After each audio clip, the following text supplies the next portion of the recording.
한수야, 한도야, 이거 뭐 하는 짓이야? 아버지 여기 있어. 꺼내줘. 아버지 여기 있다고. 아빠는 여기서 잠시 쉬고 있어. 우리가 행방불명 신고할 거니까 여기서 기다리세요. 무슨 소리야? 나를 행방불명으로 신고한다고? 너희 제정신이야? 당장 문 열어. 아버지, 가만히 계세요. 저희가 이렇게 살 수는 없잖아요. 사망보험금만 받으면 되니까 여기서 잠시만 기다리세요. 이것들아, 나 아직 멀쩡히 살아있어. 사지 멀쩡한 아버지를 죽은 걸로 해서 돈을 타내려고. 그 죗값을 어떻게 받을 셈이냐? 당장 문 열어. 아버지, 다른 방법이 없어요. 몸도 다치셨고 지금 일도 못 하시는데 무슨 수로 다시 시작해요? 이 방법밖에 없어요. 저희도 많이 고민한 끝이에요. 사연을 듣고 난 후 각자의 의견을 댓글로 남겨주시기 바랍니다. 사소한 댓글이라도 사연자분에게 큰 힘이 될 수 있습니다. 각색될 수 있고 사연자분의 입장에서 구성될 수 있습니다. 김병준 씨는 평범한 60대 후반의 남성입니다. 그는 폭력적인 아버지 밑에서 자라왔기 때문에 자식을 낳으면 자신은 다정한 아버지가 되겠다고 결심했습니다. 그는 자녀들에게 모르는 것은 차근차근 가르쳐 주며 자상하게 대하려 했습니다. 그의 아버지는 구두쇠에 다혈질이셨습니다. 그는 어린 시절 국민학교에 다니기 위해서조차 눈치를 봐야 했으며 돈 한 푼을 얻어내기 위해서는 맞을 각오를 해야 했습니다. 어릴 때 그는 집이 찢어지게 가난한 줄로만 알았습니다. 하지만 커가며 보니 아버지는 그저 아끼고 또 아끼는 성격일 뿐이었습니다. 본인은 술을 드시는 데에는 그렇게 돈을 아끼지 않으면서 가족의 먹고 사는 일에는 관심이 없으셨지요. 형들보다 마르고 마음도 약했던 그는 유독 아버지에게 많이 혼나며 자랐습니다. 학교에 돈을 가져가야 하는 날이면 며칠 전부터 밤에 잠이 오지 않을 정도였습니다. 어머니도 큰 도움이 되지 않았습니다. 어머니는 그와 성격이 비슷해 아버지를 무서워하며 앞에서 벌벌 떨기만 했습니다. 그의 어린 시절은 폭력적이고 잔인한 아버지 밑에서 두려움과 고통 속에 보낸 시간들로 점철되었습니다. 그의 아버지는 다혈질로 사소한 일에도 쉽게 화를 내며 가족들에게 가차없이 폭력을 휘두르곤 했습니다. 병준 씨가 기억하는 가장 끔찍한 일 중 하나는 아버지가 술에 취해 돌아온 날이었습니다. 그날도 아버지는 집에 들어서자마자 갑자기 어머니에게 시비를 걸기 시작했습니다. 처음에는 그냥 투덜거리는 수준이었지만 점점 목소리가 높아지더니 결국은 욕설로 변했습니다. 내가 이렇게 편하게 사는 게 다 누구 덕인지 알아 몰라. 괜히 그렇게 편하게 사는 줄 알아. 그는 이유 없이 어머니를 몰아붙이며 주방에 있던 의자를 들어 바닥에 던졌습니다. 의자는 부서져 방 안에 날아갔고 그 조각들은 온 집안에 흩어졌습니다. 어머니는 겁에 질려 몸을 움츠렸고 병준 씨는 어머니를 보호하기 위해 아버지 앞에 섰습니다. 어린 마음의 두려움은 컸지만 어머니가 다치지 않도록 몸으로 막아야겠다는 생각뿐이었습니다. 그러나 아버지는 그런 병준 씨를 손바닥으로 세게 밀쳐 넘어뜨렸습니다. 아버지의 폭력은 술에 취했을 때만 발현되는 것이 아니었습니다. 술에 취하지 않아도 짜증이 나거나 기분이 나쁘면 폭력을 휘둘렀습니다. 특히 경제적인 문제와 관련된 일이 그랬습니다. 병준 씨가 초등학교에 입학한 후 첫 번째 학용품을 준비하기 위해 비용을 요청했던 때도 그랬습니다. 아버지, 이번에 학교에 가면 학용품을 사야 한대요.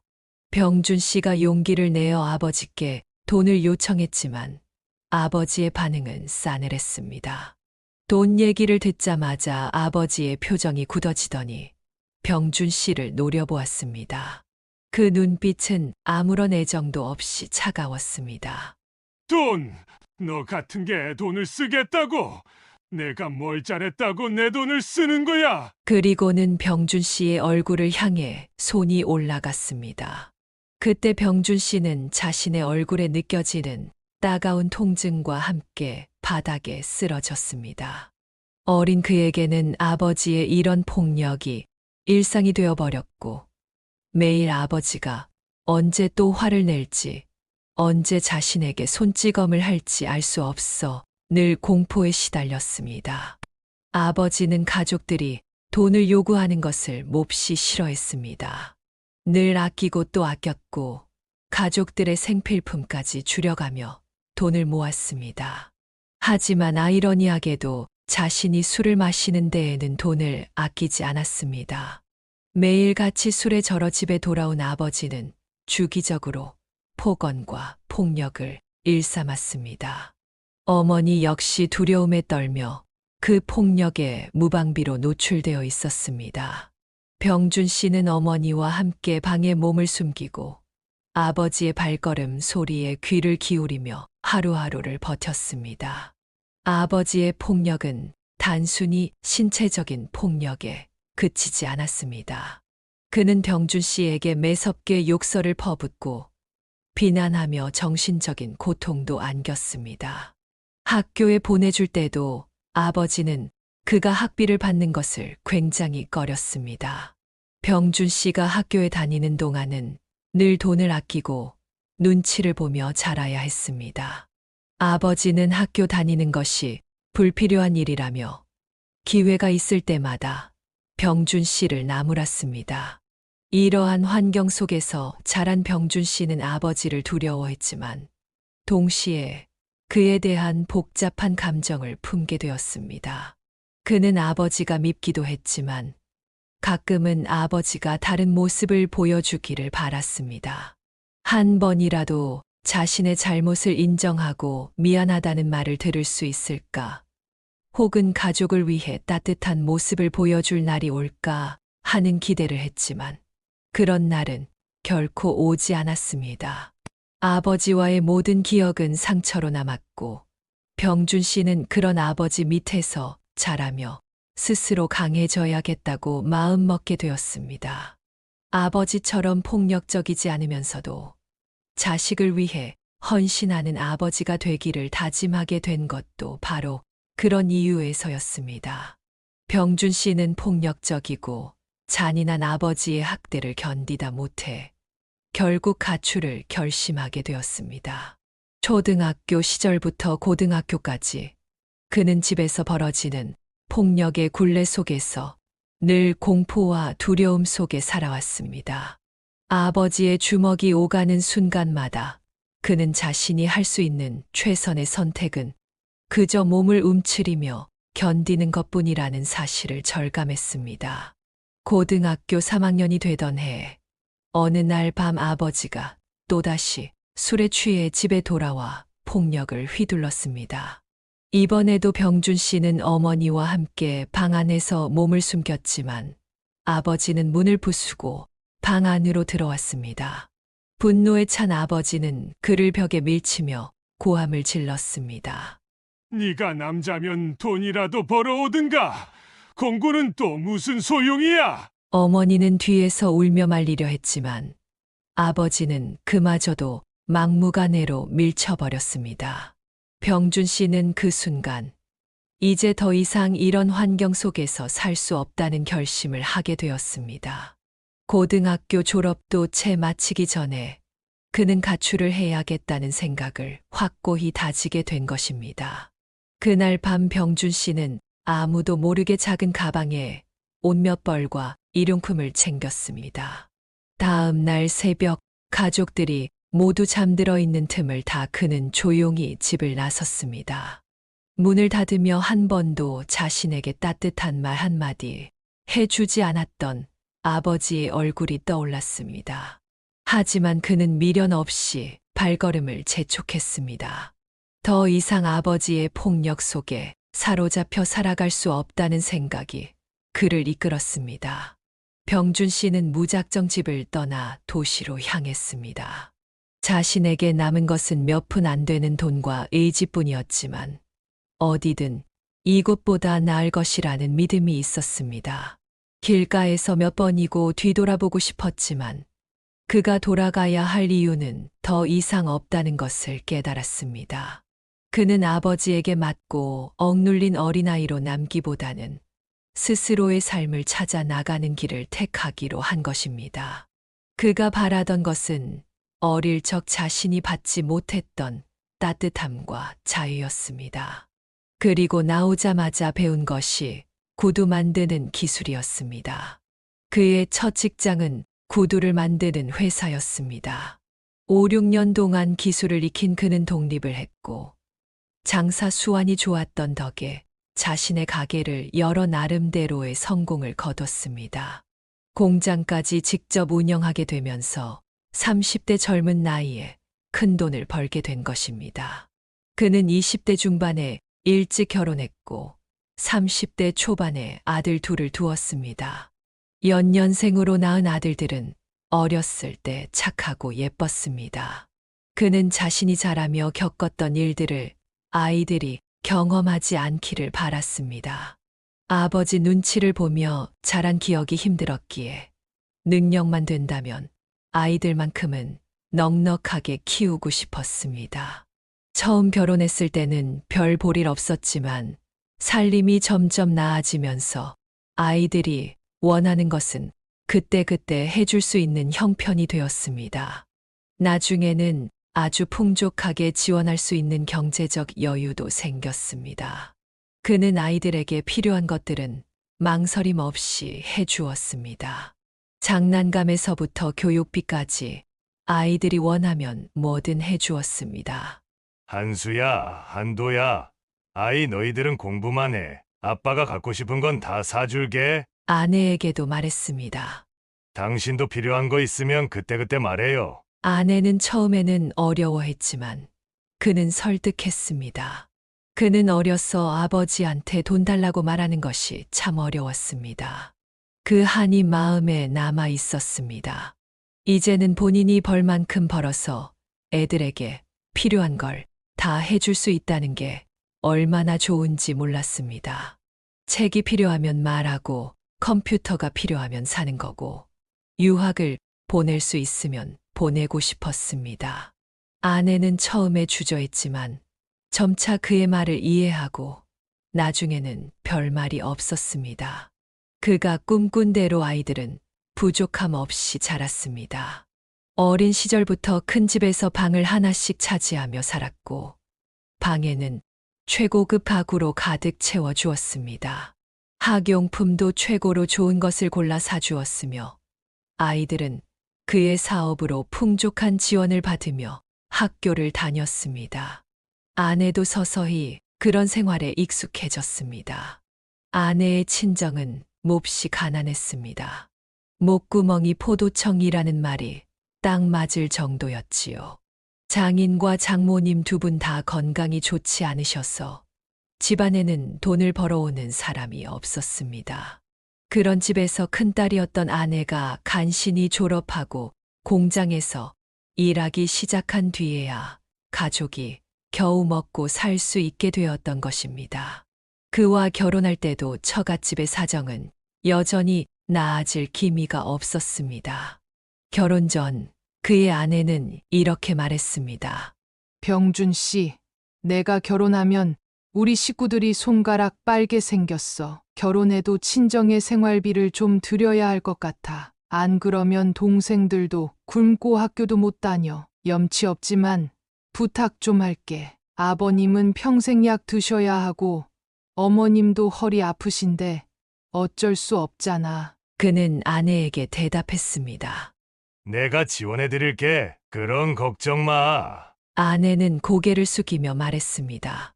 면목이 없다. 생활비 드리는 거 언제까지 해야 할지 나도 모르겠어. 고맙고 미안해. 그는 아내를 사랑했기에 망설임이 없었습니다. 처가의 생활비 지원을 약속하며 결혼했고 당시에는 사업을 시작하기 전이라 형편이 좋지 않은 상황에서 매달 생활비를 보내는 것은 쉽지 않았습니다. 하지만 구두 사업이 잘 되면서 큰 돈을 벌게 되자 아내는 점점 더 당연하게 받아들이며 다양한 요구를 하기 시작했습니다.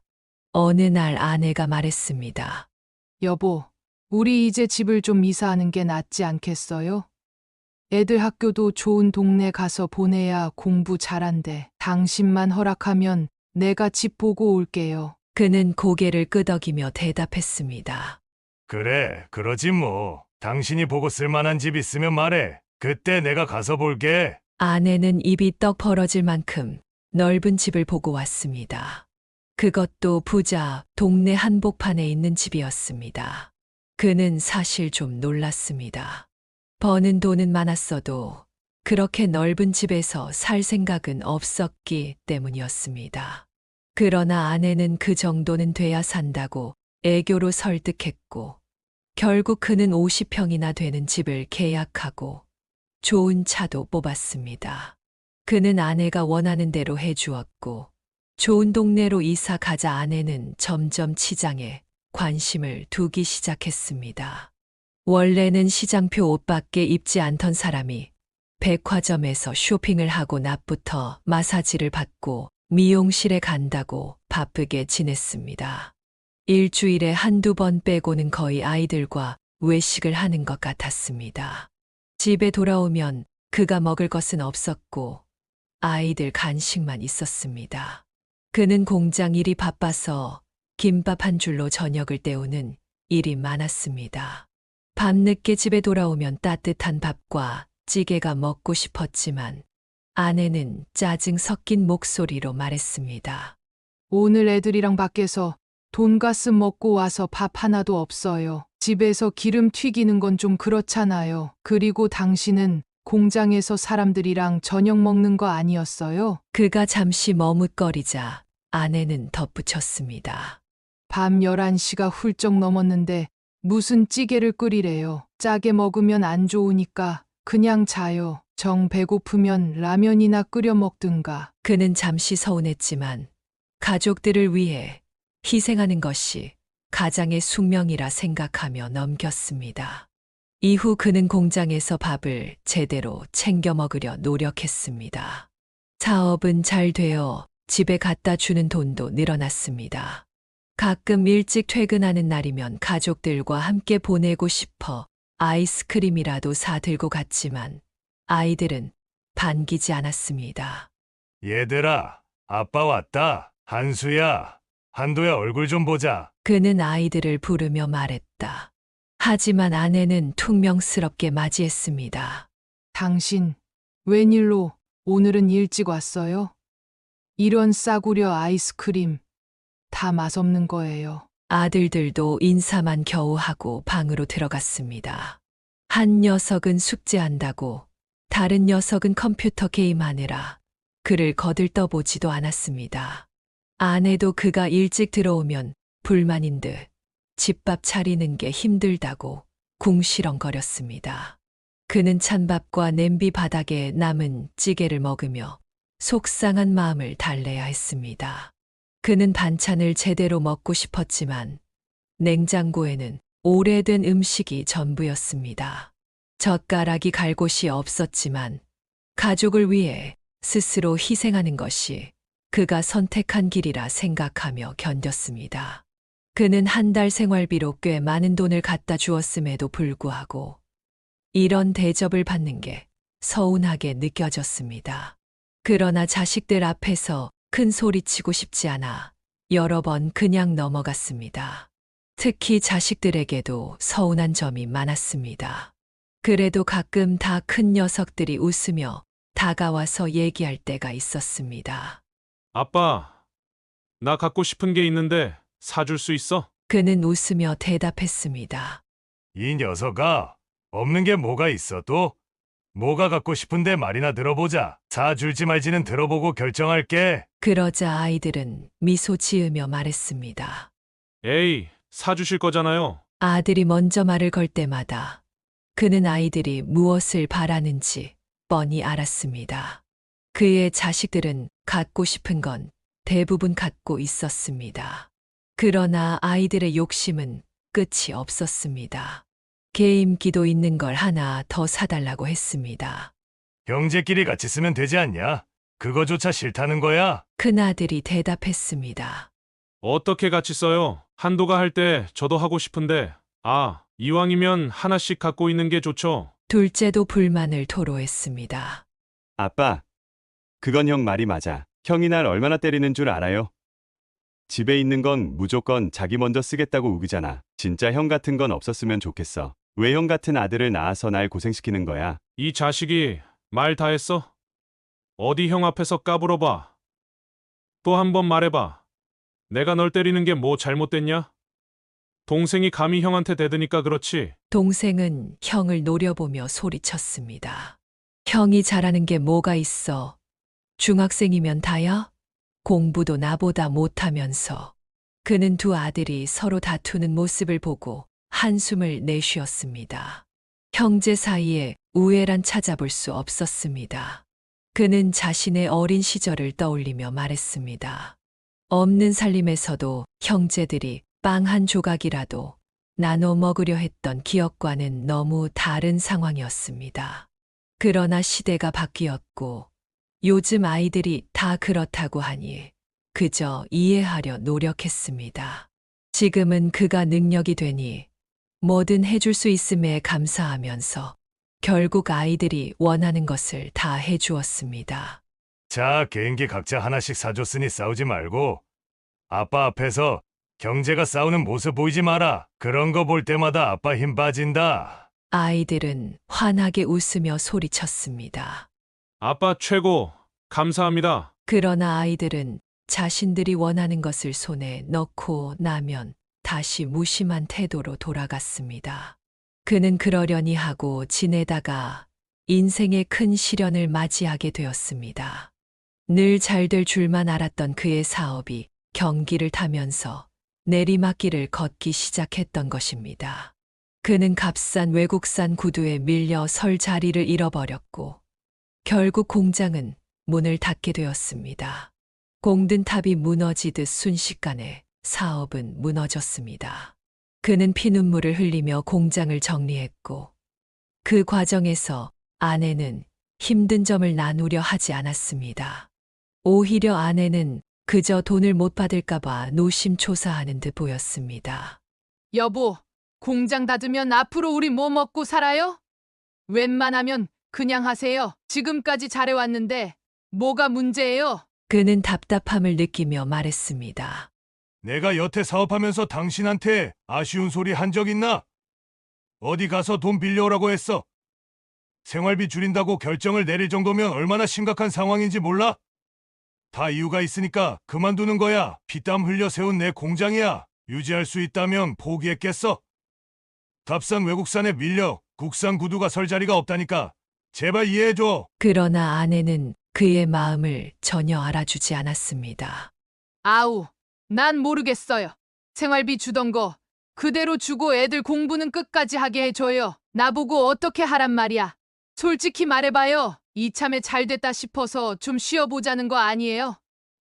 대책 없이 공장을 닫으면 어떡해요? 그는 아내의 말에 답답함이 쌓여가며 소리쳤습니다. 당신 그게 할 소리야? 위로는 못 해줄 망정. 뭐 진짜 이렇게 나올 거야? 씀씀이 좀 줄이고 집도 줄여가면 당분간은 버틸 수 있잖아. 우리가 태어날 때부터 부자였어. 상황에 맞춰 살 줄도 알아야지. 왜 이렇게 억지를 부려? 아내는 불만을 터뜨렸습니다.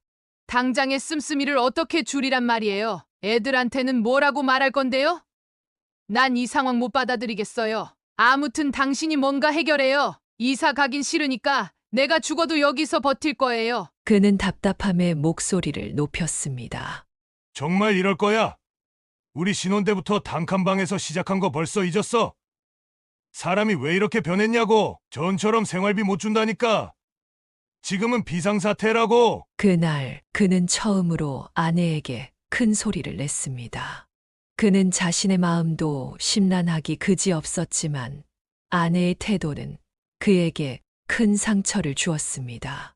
궁지에 몰려 뭐라도 해야 할 것 같았고 결국 집을 담보로 대출을 받아 유리 공장 사업을 시작하기로 마음먹었습니다.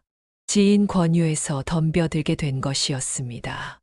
그러나 새로 인수한 유리 공장은 부실하기 짝이 없었고 그에게 공장을 판 사람은 가치를 뻥튀기해 넘긴 것이었습니다. 여유가 있었다면 큰 결정을 내리기 전에 꼼꼼히 알아봤겠지만 그 당시 그의 마음은 조급해 눈에 뭐가 씌었던 듯했습니다. 그렇게 오래 사업을 했음에도 불구하고 그는 살이 분별이 잘 되지 않았습니다. 결국 아무도 맡으려 하지 않던 공장을 그만 바보같이 인수해버리고 말았습니다. 거래처 하나 없는 상태에서 공장을 운영하려니 쉽지 않았고 많은 투자금이 들어갔으나 버틸 방법이 없어 결국 모든 것을 포기하게 됐습니다. 공장을 철거하고 창고를 지어 임대하려고 생각도 했지만 철거 비용조차 만만치 않았습니다. 이러지도 저러지도 못한 채 공장은 방치되었고 돈 나올 곳은 없고 대출은 계속 늘어나 집안 사정은 급격히 어려워졌습니다.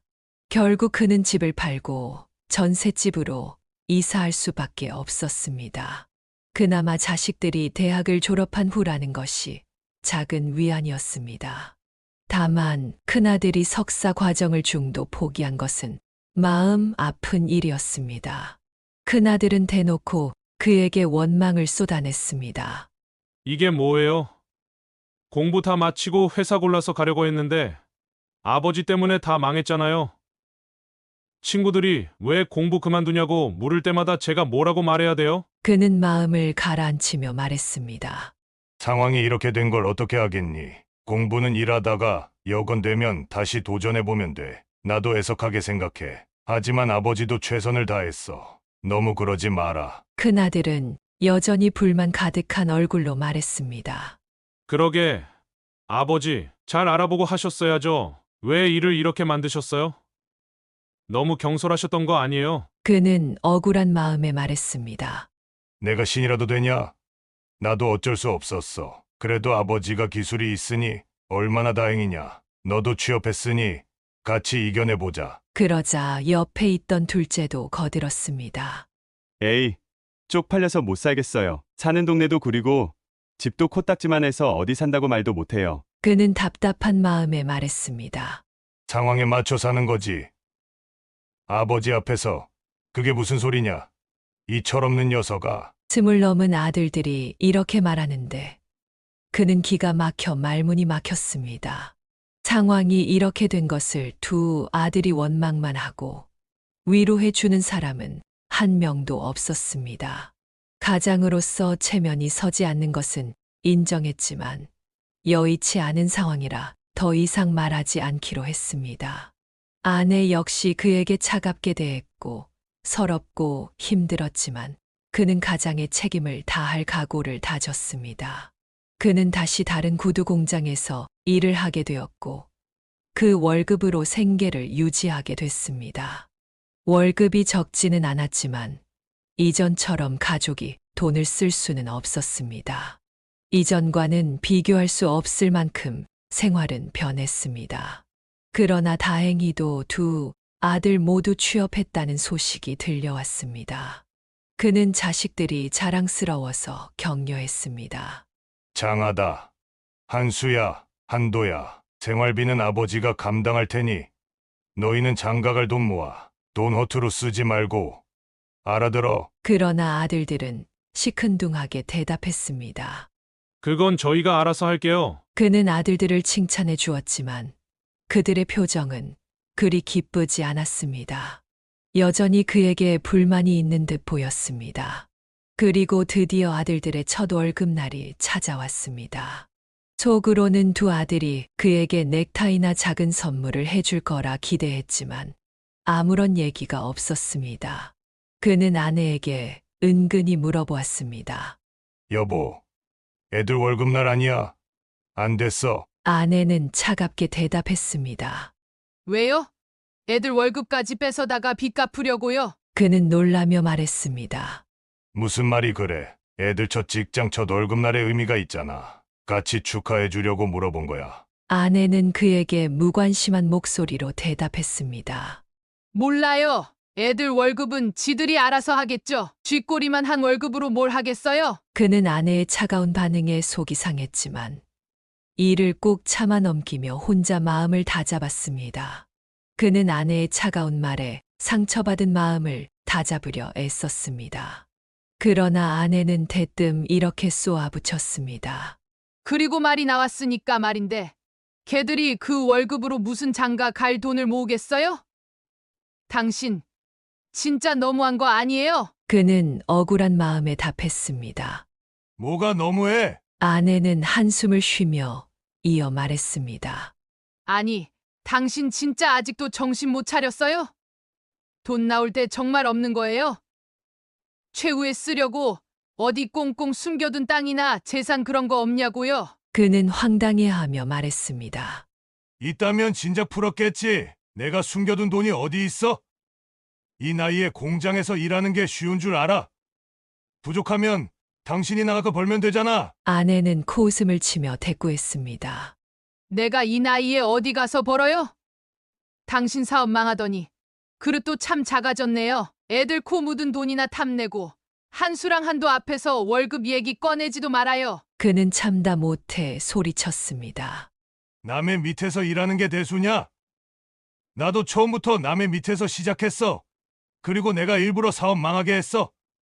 잘하려다가 그렇게 된 거잖아. 그동안 내 덕에 잘 먹고 잘 살지 않았어. 이제 와서 돈 없다고 왜 이렇게들 난리야? 만족을 몰라 정말. 그는 차가운 집안 공기에 쓸쓸함을 느꼈습니다. 아내는 예전의 따뜻한 사람과는 거리가 멀었고 돈에 집착하는 사람이 되어 있었습니다. 결국 아이들 첫 월급날 그는 아무것도 받지 못하고 혼자 소주잔을 기울이며 쓸쓸함을 달랬습니다. 공장에 가면 또래의 사람들은 공부 마친 자식들이 부모에게 효도한다며 자랑하는 소리뿐이었고 그는 씁쓸함을 느꼈습니다. 또 아내는 그를 만날 때마다 짜증 섞인 목소리로 면박을 주기 일쑤였습니다. 당신은 정말 집안일 하나도 몰라. 지금 현관문이 주저앉아서 고장이 났는데 그것 하나 못 고쳐요? 그는 천천히 대답했습니다. 그런 철문은 쉽게 못 고쳐. 두세 시간 있으면 사람 온다고 하잖아. 아내는 더 큰 소리로 말했습니다. 뭐 하나 제대로 할 줄 아는 게 없네. 참 답답해. 아내는 사사건건 그를 못 잡아먹어 안달이었습니다.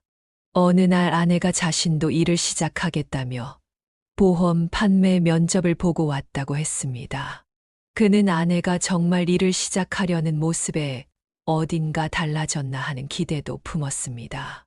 이후 아내는 밤늦도록 보험을 팔러 다녔지만 점점 화장이나 옷차림이 화려해지기만 했습니다. 그는 아내와 마주칠 일이 거의 없어졌습니다. 자신이 밥을 챙겨 먹고 공장에 나가 일하는 사이 아내는 그에게 점점 정이 떨어진 사람처럼 보였습니다. 아내와 아이들은 각자의 생활에 충실할 뿐 가족으로서 함께하는 시간이 사라져 갔습니다.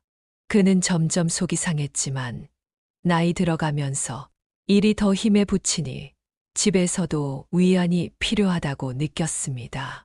어느 날 그의 생일이 다가왔지만 가족들 모두 그의 생일을 아는 채도 하지 않았습니다. 그는 은근슬쩍 아내에게 말했습니다. 여보, 오늘 저녁에 밖에서 밥 한 끼 먹을까? 아내는 냉정하게 대답했습니다. 안 돼요. 중요한 고객이랑 약속 있어요. 오늘 많이 늦을 거예요. 갑자기 왜 그래요? 그는 아이들에게도 물었습니다. 한수야, 한도야, 오늘 저녁에 늦니? 아이들은 역시 늦게 들어온다고 대답했습니다. 그는 서운한 마음을 꾹 눌러 담고 평소처럼 공장에 출근했습니다. 그날 공장 점심으로 미역국이 나왔는데 그가 미역국을 떠먹으며 자신이 왜 이렇게 살고 있는지, 내 인생이 무엇인지 생각하게 되었습니다. 한숨이 절로 나왔습니다. 퇴근 후 집에 돌아왔지만 여전히 아무도 없었습니다.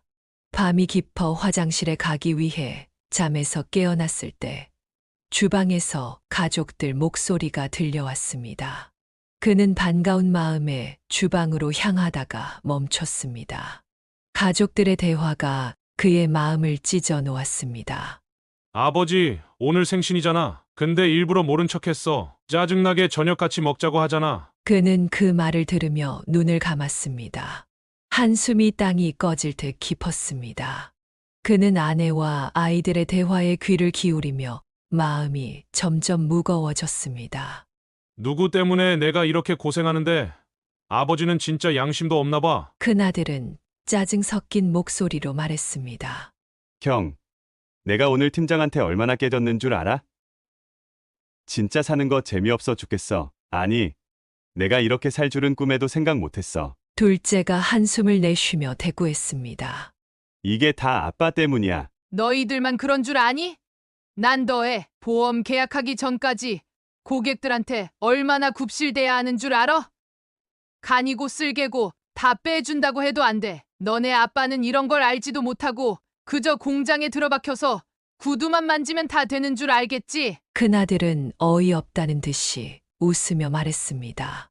엄마가 아버지한테 다시 사업 좀 일으키라고 해보라니까. 나 진짜 구질구질해서 이렇게 못 살겠어. 옛날 친구들도 못 만나. 우리 집 망한 걸 고소하게 생각하는 애들도 있다고. 아버지 이제 이빨 빠진 호랑이야. 다시 일어설 수 있을 거라 생각도 마. 차라리 돈 많은 집 딸이랑 결혼하든지 복권이라도 당첨되든지 해야지. 이게 뭐냐고. 둘째가 한숨을 내쉬며 맞장구를 쳤습니다. 진짜 남들은 장가갈 때 집이니 차니 다 해가는데 우리 집은 쥐뿔도 없으니 결혼이 뭔 소용이야. 아버지 잘못 만나서 이 고생이라니. 그는 그 대화를 들으며 눈물이 왈칵 쏟아졌습니다. 그동안 김밥 한 줄로 저녁을 때우며 뼈 빠지게 일해온 자신의 노고가 아내와 아이들에게는 전혀 고마운 존재가 아닌 당연한 것으로만 여겨지는 것 같았습니다. 아내와 아이들은 지금의 어려운 상황에 대해서만 불평하며 자신이 겪고 있는 고통을 조금도 이해하지 못하는 듯 했습니다. 그는 인생을 되돌아보며 깊은 후회에 빠졌습니다. 아들들이 어릴 적 해달라는 대로 다 해주고 아내가 처갓집에 생활비를 요구할 때마다 지원해 주었던 일들이 떠올랐습니다. 그 돈을 조금이라도 모아두었다면 지금 이렇게 고생하지 않았을 거란 생각이 들었지만 그들은 자신이 원하는 것을 못한다며 원망만 하고 있었습니다. 가족들이 방으로 돌아간 뒤 그는 화장실로 갔습니다. 식탁 위에 남은 것은 치킨뼈만 수북히 쌓여 있었고 그는 그 자리에서 서러움의 눈물을 흘렸습니다. 다음 날 그는 어김없이 출근했습니다. 평소보다 일찍 도착했는데 옆자리 박 씨가 물었습니다. 왜 이렇게 기운이 없어? 무슨 일 있어? 그는 고개를 숙이며 대답했습니다. 그냥 살기가 힘드네요. 왜 사는가 싶고 허무하고 다 힘들어요. 그래도 처자식들 보면서 사는 거잖아. 아들들 다 커서 직장 다닌다며. 지들도 일해보니까 아버지 고생한 거 알겠지 뭐. 그는 고개를 저으며 말했습니다. 지들 먹고 살기 바쁘지 뭐. 아내도 보험 일 한다고 나가고. 박 씨는 웃으며 답했습니다. 아유, 내 아내는 집이 제일 좋대. 퇴근하고 집에 가서 뜨끈한 찌개에 소주 한잔 하는 게 낙이지 뭐. 그는 그 말을 들으며 마음이 무너져 내렸습니다. 첫 단추부터 잘못 꿰었다는 생각이 밀려왔습니다. 가족들에게 해달라는 대로 다 해주고 없는 것까지 퍼주었는데 왜 이렇게 비참하게 살고 있는지 이해할 수 없었습니다. 그는 억지로 일에 집중하려 했지만 딴 생각을 하다가 그만 손을 다치고 말았습니다. 다친 손은 꽤 심각했으며 결국 일을 그만두게 되었습니다. 아내와 아이들은 돈을 벌어오지 못하는 그에게 무관심해졌고 그는 점점 짐이 되어가는 듯한 괴로움을 느꼈습니다. 이젠 가족이라기보다는 남보다 못한 관계가 되어버린 것 같았습니다. 그러던 어느 날 아들들이 그에게 찾아와 말을 꺼냈습니다. 아버지, 다시 사업하실 생각 없으세요? 저희가 사업 자금을 마련할 방법이 있어요. 그는 지친 목소리로 대답했습니다. 그래, 뭐라도 해봐라. 하지만 아버지가 지금 뭘 할 수 있겠니? 그러자 큰아들이 다가와 말했습니다. 그러지 마세요, 아버지. 다시 한번 해봐요. 기회가 있을지도 몰라요. 그는 아이들의 말을 들으며 다시 한번 마음속에서 피어오르는 희망과 후회의 감정을 억누르려 했습니다. 그는 큰아들이 다가와 말하는 것을 들으며 어리둥절했습니다. 아버지, 사업을 크게 했던 경험이 있잖아요. 손도 다쳐서 이제 구두 만드는 일은 못 하실 거고, 옛날 경험을 살려서 다시 시작해보면 나쁘지 않을 것 같아요. 긍정적으로 생각해보세요. 둘째도 고개를 끄덕이며 말했습니다. 그래요, 아빠. 형이랑 제가 사업 자금 어떻게든 마련해 볼 테니까 다시 사업을 해보세요. 저희가 도와드릴게요. 그는 내심 놀라움을 감출 수 없었습니다. 다친 뒤로 쓸모없는 사람 취급만 당할 줄 알았는데 이렇게 먼저 기회를 제안해 오다니 놀라웠습니다. 그날 오후 아들들이 함께 어딜 가자고 했습니다. 아버지, 오늘 누구를 만나기로 했어요? 방치에 둔 유리 공장 부지에 가서 이야기 좀 나누죠. 우리한테 큰 도움이 될 귀인이에요. 그분이 그곳에서 만나자고 했어요. 그는 의심스러운 마음을 살짝 내비쳤습니다. 누군지 잘 살펴봤어. 그러자 큰아들은 고개를 끄덕이며 대답했습니다. 걱정 마세요. 저희도 사회생활하면서 그 정도 안목은 생겼어요. 그는 아들들과 함께 유리 공장 부지로 향했습니다. 그런데 도착하니 아무도 나와 있지 않았습니다. 큰아들이 통화를 한 뒤 그에게 말했습니다. 아버지, 창고 안에 들어가 계세요. 아이, 서 있기도 힘드시잖아요. 손을 다친 뒤로 기력이 약해진 그는 큰아들의 말대로 창고에 들어갔습니다. 의자를 찾아 두리번거리며 더듬고 있는데 문득 뒤에서 엄청난 소리가 들렸습니다. 창고 문이 순식간에 닫히더니 밖에서 쇠사슬을 감는 소리가 울려 퍼졌습니다. 한수야, 한도야, 이거 뭐 하는 짓이야? 아버지 여기 있어. 그는 소리쳤지만 이내 자물쇠 잠그는 소리마저 들려왔습니다. 그는 문을 두드리며 외쳤습니다. 꺼내줘. 아버지 여기 있다고. 그때 밖에서 아들들이 무심하게 말하는 소리가 들렸습니다. 아빠는 여기서 잠시 쉬고 있어. 우리가 행방불명 신고할 거니까 여기서 기다리세요. 그는 믿기지 않는다는 듯이 소리쳤습니다. 무슨 소리야? 나를 행방불명으로 신고한다고? 너희 제정신이야? 당장 문 열어. 둘째가 차분히 대답했습니다. 아버지, 가만히 계세요. 저희가 이렇게 살 수는 없잖아요. 사망보험금만 받으면 되니까 여기서 잠시만 기다리세요. 그는 그 자리에 주저앉고 말았습니다.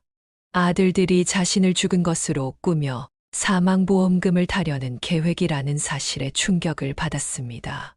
그는 절망에 휩싸여 문을 두드리며 울부짖었습니다. 이것들아, 나 아직 멀쩡히 살아있어. 사지 멀쩡한 아버지를 죽은 걸로 해서 돈을 타내려고. 그 죗값을 어떻게 받을 셈이냐? 당장 문 열어. 그러나 큰아들은 냉정하게 말했습니다. 아버지, 다른 방법이 없어요. 몸도 다치셨고 지금 일도 못 하시는데 무슨 수로 다시 시작해요? 이 방법밖에 없어요. 저희도 많이 고민한 끝이에요. 그는 핸드폰을 찾아보려 했지만 문득 아차 싶었습니다. 차에서 내릴 때 둘째가 핸드폰을 잠시 빌려달라고 했던 것이 떠올랐습니다. 그때 아무 의심 없이 내준 것이 이제 와서 후회가 밀려왔습니다. 밖에서 아들들의 대화 소리가 점점 멀어지자 그는 미친 듯이 문을 두드렸지만 아무런 소용이 없었습니다. 충격 속에 아들들이 탄 차가 멀어지는 소리가 들려왔습니다. 그는 어두운 창고에 홀로 남겨졌습니다. 이곳은 사람도 잘 다니지 않는 외진 곳이었고 그는 꼼짝없이 갇힌 신세가 되었습니다. 창고 안에는 몇 가지 생필품과 기본적인 음식들이 있었습니다. 물과 전자레인지는 없었지만 데워 먹을 수 있는 밥 몇 개와 시리얼 상자가 쌓여 있었습니다. 화장실은 밖에 있었지만 창고 안에는 커다란 약수통이 여러 개 놓여 있었습니다.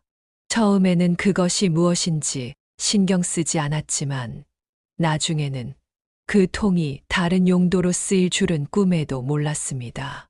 그는 억울하고 분한 마음에 온몸이 떨려 일어설 수조차 없었습니다. 자신이 이런 꼴을 당해야 하다니 오기가 생기고 분노가 솟아올랐습니다. 버려진 것과 다름없는 처지에 놓였지만 그는 끝까지 살아남아 그들을 단죄하고 싶다는 생각이 교차했습니다. 시간이 지나자 배고픔이 서서히 밀려왔습니다. 그는 배고픔을 이기지 못하고 결국 창고에 있는 밥을 입에 넣었습니다. 마른 밥을 씹으며 언제까지 버텨야 할지 몰라 조심스럽게 먹었습니다. 시간이 지나자 화장실에 가고 싶어져 약수통을 화장실 대용으로 사용하게 되었습니다. 이 모든 상황이 너무도 비참하게 느껴졌습니다. 그는 창고로 새어 들어오는 희미한 빛을 보며 밤과 낮을 구분했고 그 안에서 자신의 지난 삶을 되짚어 보았습니다. 만약 여기서 죽게 된다면 모든 것이 끝이겠지만 만약 기적처럼 살아나가게 된다면 절대 예전처럼 살지 않으리라 이를 악물었습니다. 살려주세요. 꺼내주세요. 여기 사람 있어요. 그는 이렇게 소리쳐 보았지만 허공에 메아리칠 뿐이었습니다. 그러던 어느 날 차 소리가 들려왔고 익숙한 목소리가 그의 귀에 들어왔습니다. 그는 안도하며 외쳤습니다. 한수냐, 한도야. 이제 날 좀 꺼내다오. 사망보험금이든 뭐든 그거 내가 밖에서 닫아줄게. 그러니 제발 꺼내줘. 하지만 큰아들은 무심하게 대답했습니다. 아버지가 멀쩡히 살아계시는데 그걸 어떻게 타요? 말이 되는 소리를 하세요. 그는 애원했습니다. 어떻게든 닫아줄게. 여기서 죽은 척이라도 할게. 아니, 죽어서라도 너희 그 돈 갖게 해줄게. 제발, 제발 꺼내줘. 하지만 둘째는 냉정하게 말했습니다. 아버지, 괜한 고집 부리지 말고 좀 참으세요. 그냥 잘 있는지 확인하러 왔어요. 이제 저희 갈게요. 이 녀석들아, 어딜 가? 아버지를 꺼내줘야지. 그의 절규를 뒤로 한 채 아들들은 냉정하게 떠났습니다. 처음에는 일주일에 한 번씩 그를 보러 왔지만 이 시간이 지나면서 그마저도 끊겼습니다. 그렇게 2달이 흘렀고 그동안 아내의 얼굴은 한 번도 볼 수 없었습니다. 그는 점차 걱정이 들었습니다. 혹시 아내도 자신처럼 어딘가에 갇혀 있는 것은 아닐까 불안하기까지 했습니다. 식량은 점점 바닥을 드러냈습니다. 창고를 뒤지다가 오래된 믹스커피 3개를 발견했고 그것마저 조금씩 아껴가며 버텼습니다. 외진 곳이어서 지나가는 사람도 없어 도움을 청할 수가 없었습니다. 창고 안에 두었던 약수통도 결국 배설물로 가득 차면서 상황은 점점 더 참담해졌습니다. 그러던 어느 날 밤, 기적처럼 누군가의 발소리가 들려왔습니다. 처음에는 바람 소리인가 싶었지만 분명 사람이었습니다. 그는 미친 듯이 문에 매달려 소리쳤습니다. 여기 사람 있어요. 창고 안에 사람 살려요. 거기 누구 없어요. 발소리가 멈추더니 문을 두드리는 소리가 들렸습니다. 거기 안에 귀신이요, 사람이요. 그는 절박한 목소리로 외쳤습니다. 사람입니다. 제발 저 좀 살려주세요. 2달째 갇혀 있어요. 꺼내주시면 은혜 잊지 않겠습니다. 문 밖에서 다시 목소리가 들렸습니다. 아니, 이런 곳에 왜 갇혀 있어요? 잠깐만 기다려봐요. 이 자물쇠를 어떻게 풀지? 그 남자는 자물쇠를 부수기 위해 큰 바위로 두드리기 시작했습니다. 그러나 자물쇠는 꽤 단단했고 몇 시간이 지나도록 열리지 않았습니다. 남자는 힘이 빠져 잠시 밥을 먹고 오겠다며 떠났습니다. 그는 절망에 빠졌지만 다시 나타나기를 기다릴 수밖에 없었습니다. 그 남자가 돌아오지 않으면 끝이라는 생각에 불안감이 가득했습니다. 얼마나 오랜 시간이 지났을까? 마침내 남자의 목소리가 들려왔습니다. 여보쇼, 살아있소. 그는 안도하며 외쳤습니다. 네, 오셨군요. 정말 감사합니다. 남자는 도구를 가지고 돌아왔습니다. 돌로는 안 되겠어서 연장을 좀 가져왔어요. 기다려봐요. 그렇게 한나절 동안 노력한 끝에 자물쇠가 부서졌고 그는 일어설 힘조차 없이 기어서 창고 밖으로 나왔습니다. 바깥에 서 있는 남자의 행색도 말이 아니었습니다. 노숙자로 보이는 그 남자는 죽어가는 그를 구해준 유일한 생명의 끈이었습니다. 이보쇼. 정신 차리시오. 그는 정신을 차렸다가 기절하기를 반복했습니다. 깨어나 보니 노숙자는 어디서 죽을 구해왔고 그는 죽을 한 입 먹고 바로 토해냈습니다. 너무 오래 굶은 탓에 속이 음식조차 받아들이지 않았습니다. 물을 조금씩 마시다가 다시 기절하기를 반복하면서 그는 며칠이 지나서야 겨우 정신을 차릴 수 있었습니다.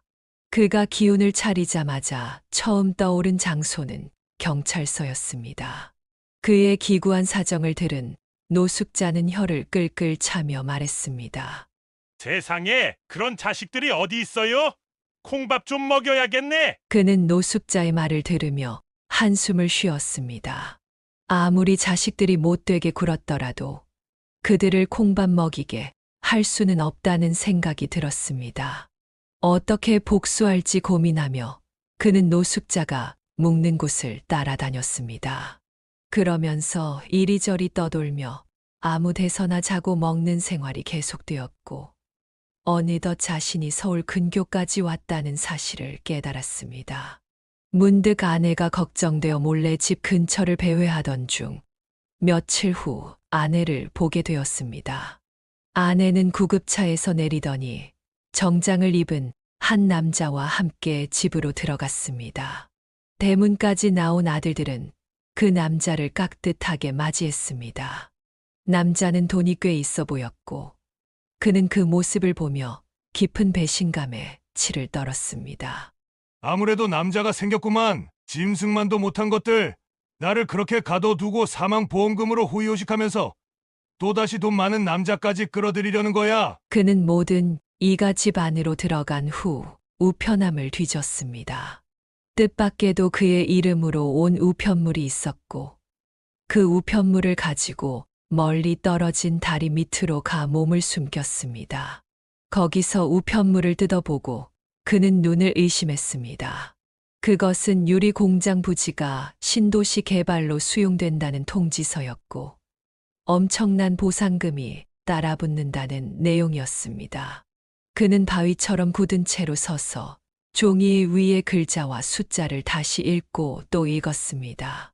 쓸모없던 그 땅이 이제는 그의 재기할 마지막 기회로 다가온 것입니다. 그는 곧바로 노숙자 생활을 청산하고 행동에 나섰습니다. 묵은 때를 씻어내고 이발도 하고 새 옷도 장만한 그는 유리 공장 부지를 팔아받은 돈으로 새로운 사업을 시작했습니다. 이번에는 오프라인이 아닌 온라인을 기반으로 한 블랙박스 사업을 시작하게 되었습니다.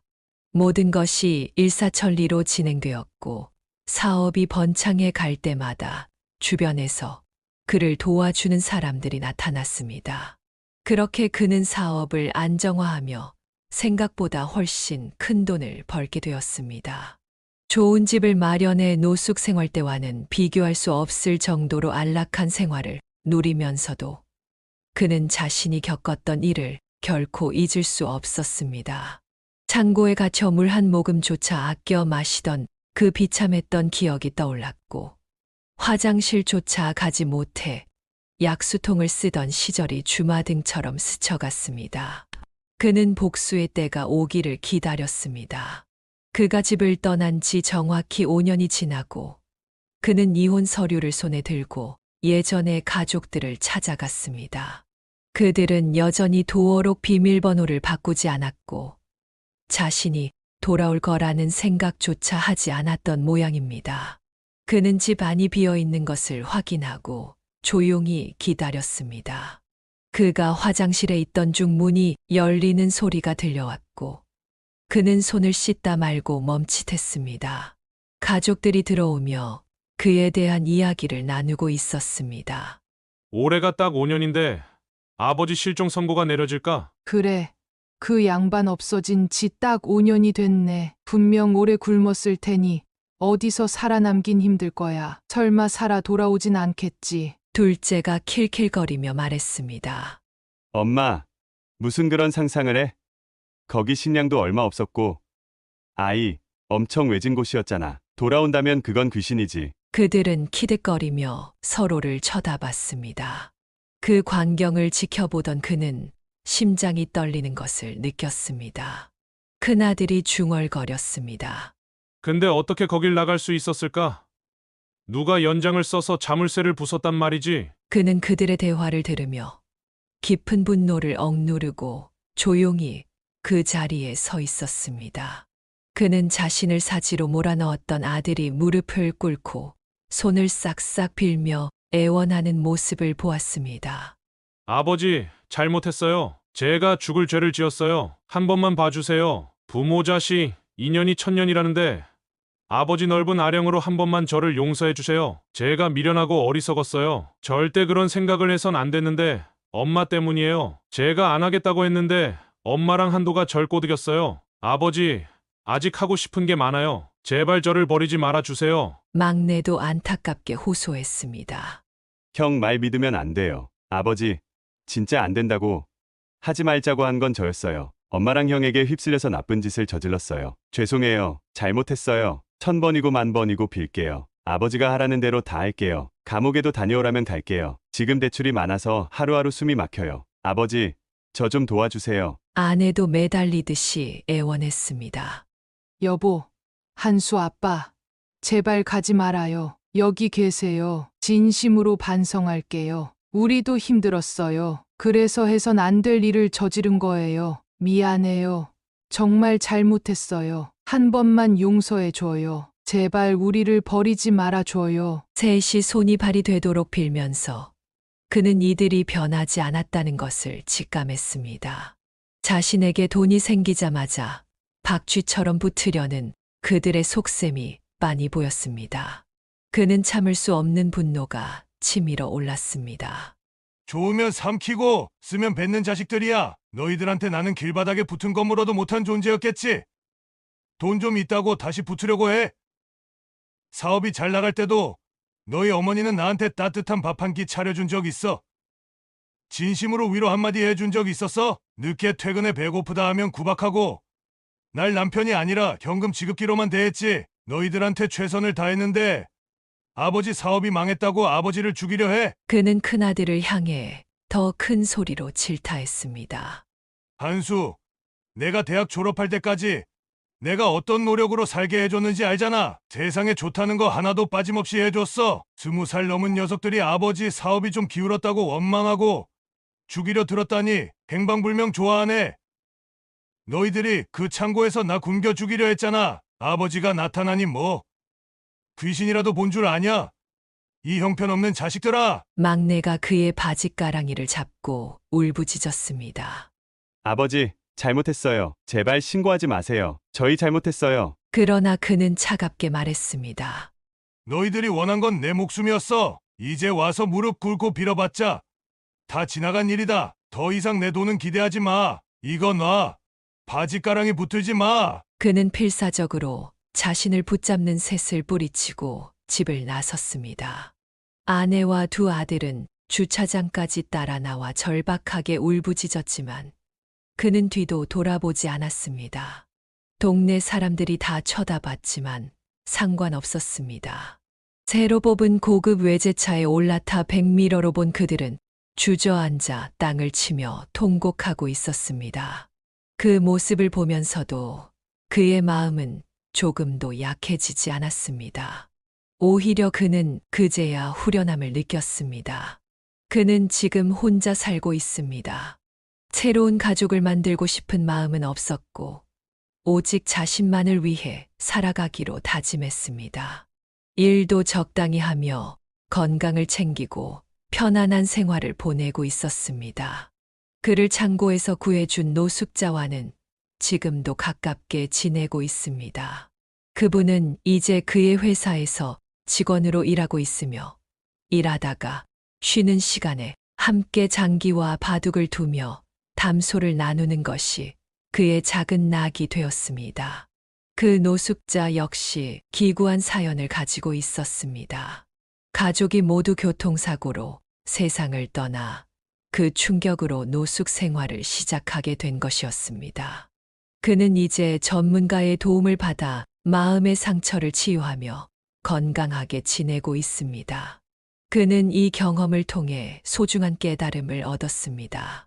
곁에 있는 사람들의 소중함을 알지 못하는 사람들이 많다는 것을 느끼며 행복이란 멀리 있는 것이 아니라 가까운 곳에 있다는 진리를 깨달았습니다. 여기까 기자 병준 씨의 사연이었습니다. 가족들을 위해 헌신한 병준 씨가 너무 안타깝습니다. 사연을 듣고 댓글을 남겨주시기 바랍니다. 사소한 의견일지라도 사연자분에게는 큰 힘이 됩니다. 노골적인 악성 댓글은 사연자분에게 상처가 될 수 있으니 삼가주시기 바랍니다.